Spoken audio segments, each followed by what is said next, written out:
Supercrack Estrella presenta. El cementerio parisino del Père Lachaise es todo un misterio. Aquí dicen se encuentra la tumba de Drácula. Alentados por la mística y la leyenda, algunos están seguros de que el conde Drácula está enterrado aquí. Otros alimentan falsos rumores, como la exhumación y repatriación a Estados Unidos de los restos del líder de The Doors, Morrison. Se piensa que aquí es un lugar maldito, me preguntan con frecuencia si Drácula yace aquí, dicen que han visto espíritus, recibo peticiones de cazafantasmas. Yo nunca vi nada paranormal, asegura Gallot, quien reside dentro del cementerio con su familia. Una tumba anónima llama la atención de los visitantes del cementerio de Père Lachaise, en la que solo se leen dos palabras: Le Duc el Duque. Se trata de uno de los muchos símbolos que nos llevan a deducir que el conde Drácula estaría enterrado en la necrópolis más conocida del mundo. El cementerio parisino de Père Lachaise, lleno de mitos y leyendas, es el más visitado del mundo. Célebres personajes como Oscar Wilde, Edith Piaf, o incluso Jim Morrison están enterrados allí, y según el vampirólogo Jacques Sargent, una de las tumbas del mítico Camposanto pertenecería al mismísimo Drácula. En la mayoría de los 70.000 sepulcros del cementerio de Père Lachaise hay inscritos nombres y apellidos, muchos de ellos fácilmente reconocibles. Los cuerpos de importantes escritores franceses, artistas internacionalmente conocidos y caídos en las guerras mundiales comparten este espacio, convertido en un lugar de culto. Sin embargo, una tumba anónima llama la atención de los visitantes. Vetusta, sobria pero elegante, donde solo se leen dos palabras: Le Duc el Duque. Se trata de uno de los muchos símbolos que nos llevan a deducir que el conde Drácula estaría enterrado en la necrópolis más conocida del mundo. Para Jacques Sargent, considerado como el único vampirólogo de Francia, son muchas las pruebas que lo demuestran. Durante una visita esotérica del cementerio, nos enseña también un pequeño detalle en la puerta de la tumba, que podría representar la marca de un murciélago. Otra curiosidad es que la tumba se encuentra en el Chemin de la Cave camino del sótano, una de las zonas más oscuras de todo el cementerio y el único lugar en donde no se vislumbra ninguna cruz. ¿Casualidad? No lo sé, pero en todo caso, tiene sentido, nos repite Jacques a cada descubrimiento. Religión y vampirología, más similitudes que diferencias. La posible presencia del vampiro más famoso de la historia moderna es solo uno de los muchos misterios que esconde este cementerio, que a menudo es escenario de ritos macabros. Y es que no solo Drácula detestaba las cruces. En una de las primeras tumbas del recorrido de la visita, Jacques nos muestra cómo algunos crucifijos no tienen cruz, ya que algunas personas la arrancan mediante un ritual, dejando solamente el Cristo. Pero, ¿quién podría hacer algo así? Alguien que cree en Dios pero que no le gusta, afirma el vampirólogo, quien tampoco cree en Dios, pero que sin embargo escribe sobre religión. De hecho, para él la vampirología comprende la historia de las religiones porque todas las religiones han conocido sacrificios humanos o animales. Y la vampirología es el estudio de la simbología de la sangre, en general. Algunas de estas tétricas ofrendas se llevan a cabo, precisamente, en el cementerio de Père Lachaise. Si bien a menudo se trata de gatos negros, existen rumores de que también se llevan a cabo sacrificios humanos. El lugar escogido: los alrededores de la tumba maldita. Un día que paseaba por aquí, la vigilante del cementerio me dijo que no podía entrar, que podía hacerlo en cualquier otro sitio menos ahí, explica Jack señalando la gran grieta que divide la tumba en dos. Es evidente que la fisura no es resultado de un terremoto. Jacques tiene su propia explicación sobrenatural. Anteriormente había disputas en el seno de familias con miembros masones y cristianos. En este caso, un familiar murió siendo ateo, por lo que los cristianos de su familia construyeron una capilla detrás de la tumba, lo que enfadó al familiar enterrado que se paró y empujó la capilla, provocando la grieta.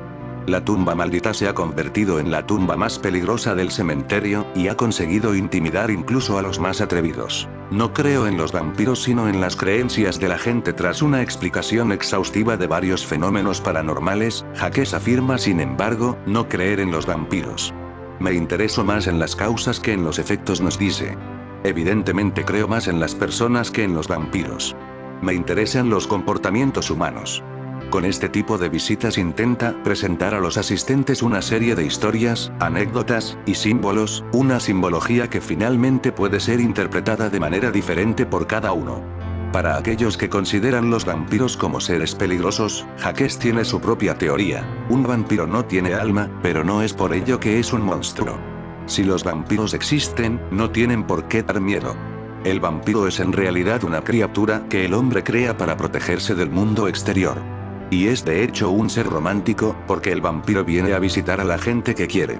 Al fin y al cabo, Jacques estudia la vampirología para conocer mejor al ser humano y el mundo en el que vivimos, donde para él es el lugar donde el mal está realmente presente. Hay simbología vampírica en el cementerio Père-Lachaise de París. Père-Lachaise de París es uno de los cementerios más famosos del mundo y un lugar de visita casi obligada para los admiradores de los poetas, artistas, escritores y famosos que están enterrados allí. Pero también cuenta con otros grandes atractivos como una sorprendente iconografía decimonónica en la que hay un símbolo oscuro que se repite, el murciélago. La mayoría de los visitantes no se dan cuenta de la cantidad de murciélagos tallados en las puertas de las tumbas. Según los estudiosos, en el cementerio pueden encontrarse hasta 14 murciélagos que si se encuentran y se sigue su rastro, según relata y cree Jacques Sirgent, del Museo de los Vampiros y otras criaturas legendarias de Père-Lachaise de París, te conducen directamente frente a la tumba a la que fue llevado el Drácula original hace muchos años. Además, hay toda una serie de historias vampíricas que tienen este cementerio como escenario. Así, en un cuento alemán titulado Das Grabmal auf dem Père-Lachaise, 1913, de Karl Hans Strobl, se narra la historia de un hombre al que se le ofrece una fortuna a cambio de pasar un año en la tumba de una condesa enterrada en Père-Lachaise. El hombre acepta, pero un día se da cuenta de que es incapaz de salir de la claustrofóbica tumba de la condesa. Él sospecha que la causa es el influjo de un vampiro, aunque al final del cuento se le muestra como un hombre que ha perdido la cordura. Sobre otro texto del siglo XIX, Les Étrennes d'un Vampires, se dice también que fue copiado de un manuscrito antiguo hallado en el cementerio. Pero nada más aterrador que el caso real de François Bertrand, un sargento del ejército francés, que en 1848 se declaró culpable de haber descuartizado varios cadáveres en el cementerio.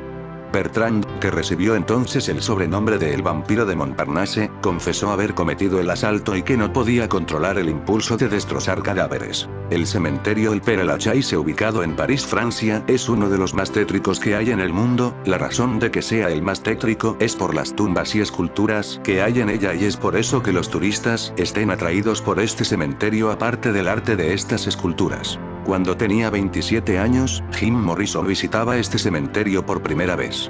Cautivado por su encanto, comentó al amigo que le acompañaba su deseo de ser enterrado allí. 3 semanas más tarde recibiría sepultura en uno de sus nichos. Sin aconsejar a nuestros lectores que visiten tan siniestro camposanto, les contamos algunas historias sobre los atormentados espíritus que habitan en sus tumbas. Recientemente un grupo de investigadores ha afirmado que la polémica fotografía tomada por el historiador de rock Brett Meisner en la tumba Jim Morrison, en la que aparece el supuesto fantasma del líder de la banda de Doors, es realmente auténtica. Jim Morrison murió hace más de 4 décadas y la fotografía fue tomada por el historiador Brett Meisner en el año 1997. Durante mucho tiempo se creyó que la fotografía era un fraude. Sin embargo, ahora, y después de haber sido expuesta a numerosos estudios, algunos investigadores afirman que la fotografía es tan auténtica como inexplicable, ya que no se trata de un truco fotográfico. Pero una vez que encontráramos el negativo e hiciéramos ampliaciones de foto, estaría absolutamente claro para todos nosotros que teníamos algo impar y único en nuestras manos, dijo Brett Meisner. Apareció en julio, en el recodo de una senda del Père-Lachaise. Una escultura de una mujer, una tumba todavía vacía, una propietaria anónima y una sospecha de megalomanía. La ecuación perfecta para alimentar los mitos y leyendas del cementerio más famoso de París. En una mañana soleada de septiembre, en el Carré des Romantiques, la parcela de los románticos, la parte más antigua del cementerio donde descansan Chopin y Jerry Coul, una pareja contempla a la mujer en mármol de Carrara, de 1,85 metros de altura, con una placa sin inscripción. En mi opinión es de Neuve, dice el hombre, fijándose en el rostro de la estatua, que efectivamente guarda un parecido con la famosa actriz francesa. El autor de la escultura, Gerard Lartigue, esboza una sonrisa. Vino a descubrir su obra in situ, tras enterarse, por casualidad, de que finalmente había sido instalada en el Camposanto. Es un secreto. No dirá quién la encargó. Se limita a comentar que es una escritora apasionada por el antiguo Egipto, a lo que solo vio una vez. Recibí una llamada hace poco más de un año, preguntándome si quería hacer una obra para el Père-Lachaise, cuenta a la AFP. Dijo que sí sin pensárselo. No se rechaza la posibilidad de figurar en el cementerio parisino, con sus famosas tumbas Molière, María Callas, Oscar Wilde, Jim Morrison, sus sendas sinuosas y arboladas y sus 3 millones de visitantes al año. Le entregaron en el taller un bloque de 700 kilos de mármol de Carrara. El escultor trabajó 6 meses para crear lo que él llama la faraona, por la pasión que la propietaria siente por la reina del antiguo Egipto Hatshepsut. No es no.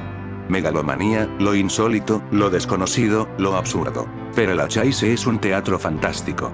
No hay reserva más bella de historia e historias, afirma entusiasmado Bertrand Reyern, un escritor que se autodenomina necrósofo y pasea por los cementerios desde que es adolescente. Este parque fue construido en 1804 sobre una colina del noreste de París, donde más de un centenar de comuneros fueron fusilados por tropas gubernamentales en 1871. Alberga 70.000 sepulturas y 26.000 urnas en el columbario. Más allá de los mitos del cementerio, borracheras sobre la tumba de Morrison, besos con pintalabios sobre la de Oscar Wilde, visitas esotéricas a la del padre del espiritismo Allan Kardec, este lugar está lleno de historias menos conocidas, pero igual de asombrosas. Las sepulturas anónimas valen la pena.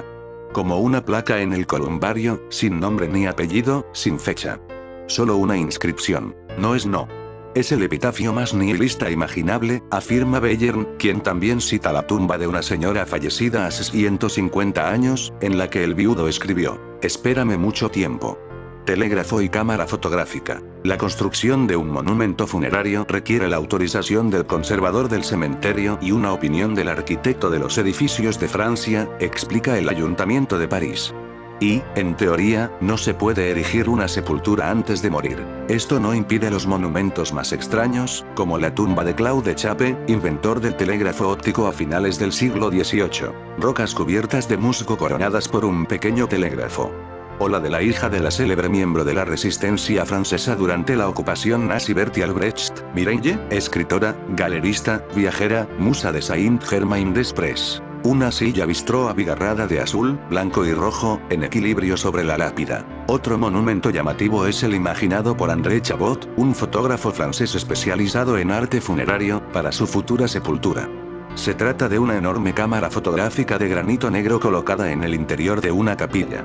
Tampoco tiene nombre, sino un código QR en la entrada, que, si se escanea remite al sitio web del artista. Hay recién llegados constantemente, pero Lachaise es un organismo en movimiento, describe Bertrand Reyern, antes de detenerse ante el monumento más antiguo del cementerio, construido a la gloria de un soldado del ejército de Napoleón.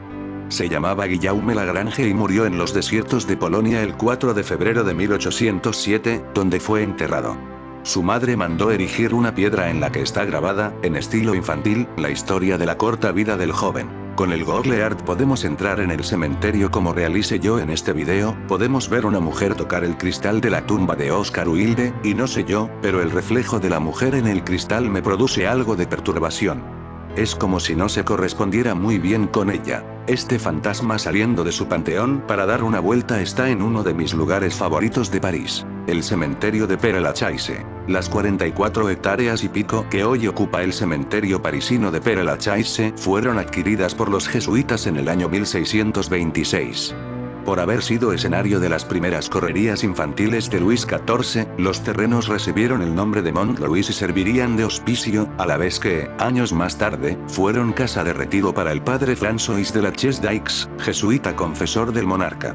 Muerto el sacerdote en 1709 a los 85 años de edad, la finca continuó siendo propiedad de dicha congregación hasta 1765, cuando fue vendida y traspasada a varios propietarios. Hubo que esperar algunos años hasta que, en 1801, el deseo de mejorar la salubridad pública, evitando que continuaran los enterramientos en iglesias y sus alrededores, impulsara el proyecto de crear cementerios en las afueras de la ciudad.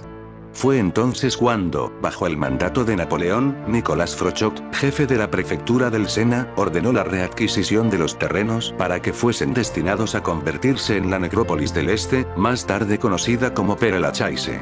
Antes de que el arquitecto Alexandre Brongniart terminase su obra, el camposanto abrió sus puertas un 21 de mayo de 1804. Espíritus atormentados. Última morada para los que logran la eternidad convirtiéndose en celebridades. Las tumbas de Père Lachaise abrasan los huesos de quienes en vida fueron auténticos espíritus atormentados, como si hubieran estado predestinados a recibir sepultura en un cementerio encantado como este.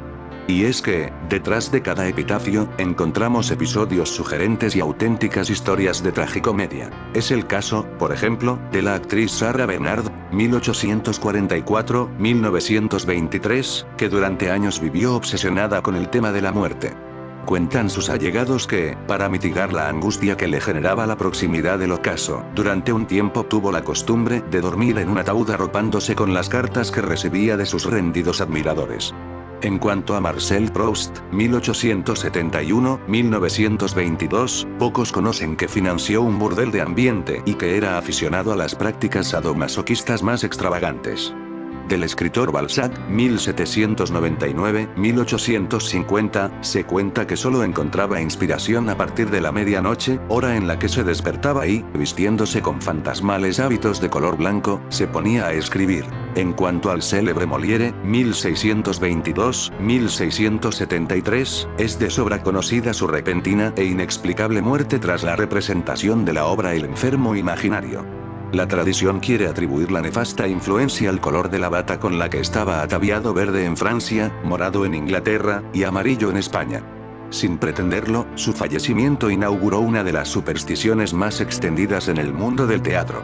Quizás por ello mereció que sus restos fueran traídos hasta Père Lachaise, convirtiéndole en uno de sus primeros inquilinos. Una de las sepulturas a las que se tributa mayor veneración, es aquella donde descansan los restos del irlandés Oscar Fingal O'Flaherty Wills Wilde, 1854-1909, conocido mundialmente como Oscar Wilde. La estatua que se erige sobre su nicho, obra de Jacob Epstein, es la de una especie de ángel faraónico que recuerda a los toros alados asirios. Sobre la base de esta asexuada escultura, después de que, en los 60, alguien a quien debió desagradar el tamaño de su virilidad decidiera castrarla de un martillazo, se destacan las numerosas manchas de carmín dejadas por los labios de sus incondicionales. Reflexionando sobre los últimos días en una de sus obras, el célebre dramaturgo dejó escrito: «La muerte es un precio muy alto por una rosa roja». Sí, como aseguran los espiritistas, es cierto que tras la muerte perduran las excentricidades. En Père Lachaise encontramos el mayor número de espíritus difuntos, dispuestos a salir de sus tumbas en cualquier momento para manifestarse al visitante que se atreva a perderse en el intricado laberinto de sus alamedas. Fantasmas enamorados. Abelardo y Eloísa fueron los primeros inquilinos que se acomodaron en Père Lachaise. Sus cuerpos descansan en un bello mausoleo, situado en una de las numerosas plazoletas en la que desembocan los serpenteantes senderos que atraviesan el camposanto. La historia maldita de este amor imposible nos traslada hasta el siglo XII, y comienza en el mismo instante que Abelardo, seudónimo del religioso Pierre Berenguer 1142, catedrático de teología en la Universidad de París, recibe el encargo del obispo Fulberto para educar a su sobrina Eloísa, 1101-1164, una hermosa adolescente de apenas 16 años. Incapaz de resistirse a los encantos de la joven y vivaz doncella, a quien dobla en edad, el teólogo termina enamorándose perdidamente de su belleza. La pasión surge entre ambos y, muy pronto, la muchacha quedará embarazada, enamorados en la clandestinidad y casados en secreto para evitar el disgusto de su tío Fulberto. Su amor no tardará en ser descubierto. Procurando ocultar el escándalo, Abelardo decide entonces enviar a su enamorada a un convento de Bretaña, descubiertos por el obispo, quien pretende purgar el ilícito romance a cualquier precio. Abelardo es perseguido y castrado por cortejar a su sobrina. Triste y desolada, enamorada eternamente de su amado, Eloísa permanecerá el resto de sus días recluida en el convento, dedicándose al estudio y la vida contemplativa.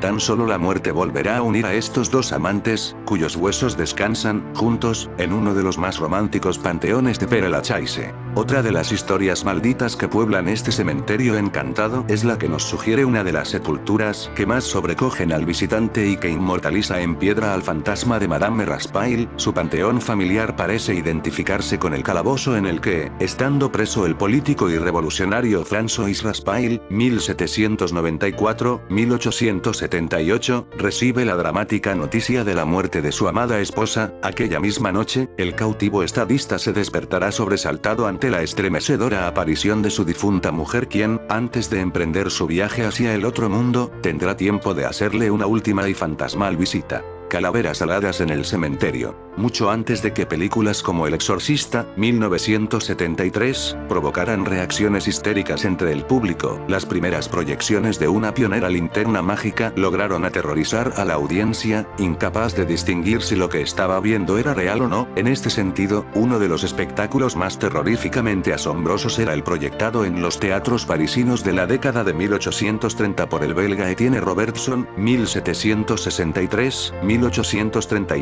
bautizado como Fantasmagoría, un montaje visual que constituyó entonces el más fiel precedente de lo que hoy conocemos como cine de terror. Su espectáculo consistía en la proyección de imágenes infernales de calaveras y demonios alados que, como auténticos fantasmas del Averno, sobrevolaban las cabezas de los indefensos espectadores, mientras, el sonido de un coro de voces siniestras se encargaba de ponerles el vello de punta. Hoy, aquellas calaveras aladas que amenizaron tan terroríficas veladas en las tardes de domingo parisinas, descansan en compañía de su artífice coronando su sepultura.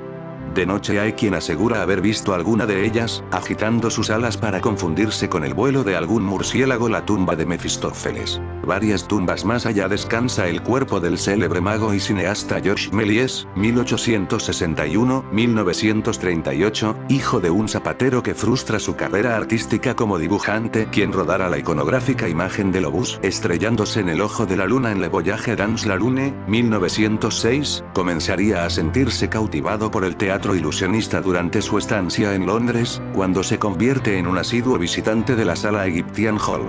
Seducido por la magia y el espectáculo circense, de regreso a París, Méliès iniciaría su andadura en el mundo de la farándula, cediendo su parte en el negocio familiar para adquirir el célebre teatro Roberto Houdin.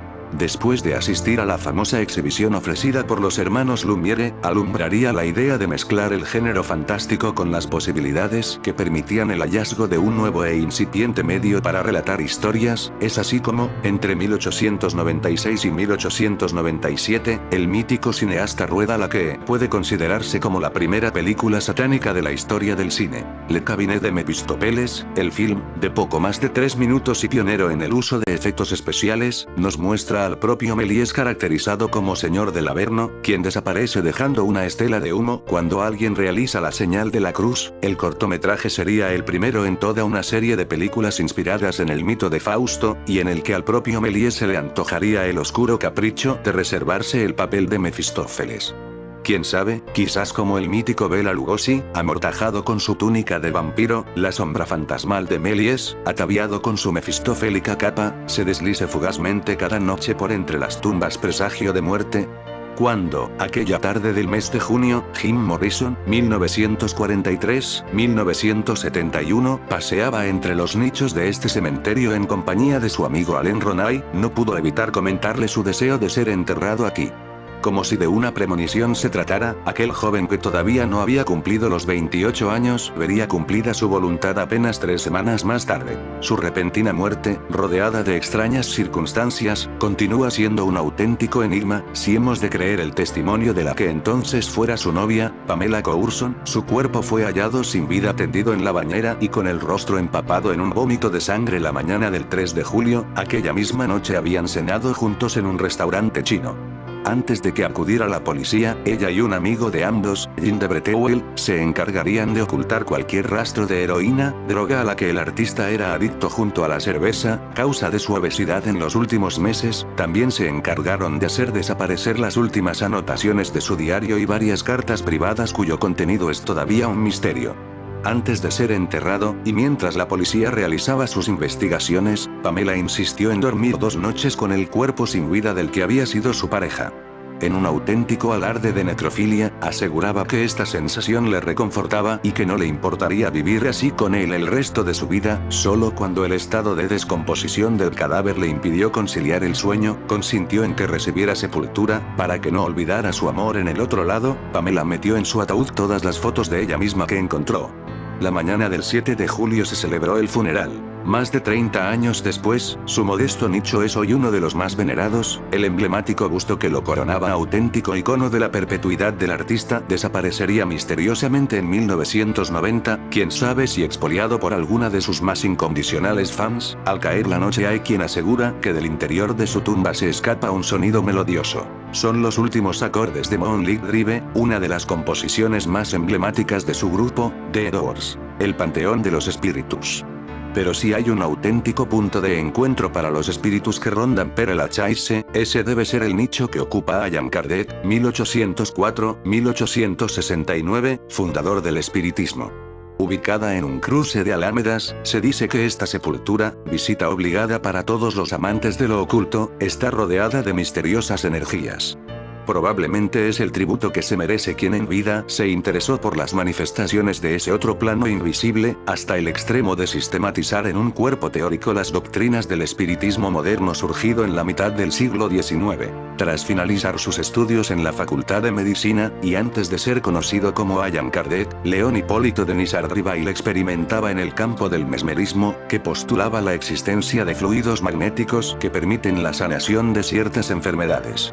Es entonces cuando tuvo conocimiento de los fenómenos protagonizados por las hermanas Fox, dos adolescentes de Hydesville, pequeña localidad del estado de Nueva York, que aseguraban comunicarse con los espíritus difuntos. La historia, ampliamente divulgada, habría comenzado la noche del 31 de marzo de 1948, cuando las dos mozuelas no se atrevían a dormir solas en su habitación como consecuencia de unos extraños golpes que retumbaban sobre las paredes. En voz alta, inquirieron: si eres un hombre, da un golpe. Si eres un espíritu, da 2 golpes, y se escucharon 2 golpes. A partir de aquella fecha, el espiritismo se convirtió en una auténtica moda que entretuvo a la clase acomodada de la época.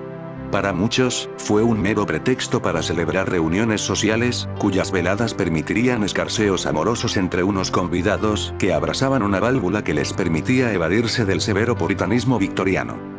Pero hubo quien, como Allan Kardec, se lo tomaron en serio, contribuyendo a convertir esta moda social en una corriente filosófica. Hoy día, el espiritismo cuenta con millones de seguidores en todo el mundo que, periódicamente, se reúnen sin temor para invocar a esas entidades que habitan en el plano invisible y entre los que se cuentan los fantasmas de este cementerio. Espectros con billete de ida y vuelta. Pero no es necesario viajar hasta Père Lachaise para encontrarse con alguno de sus espectrales inquilinos.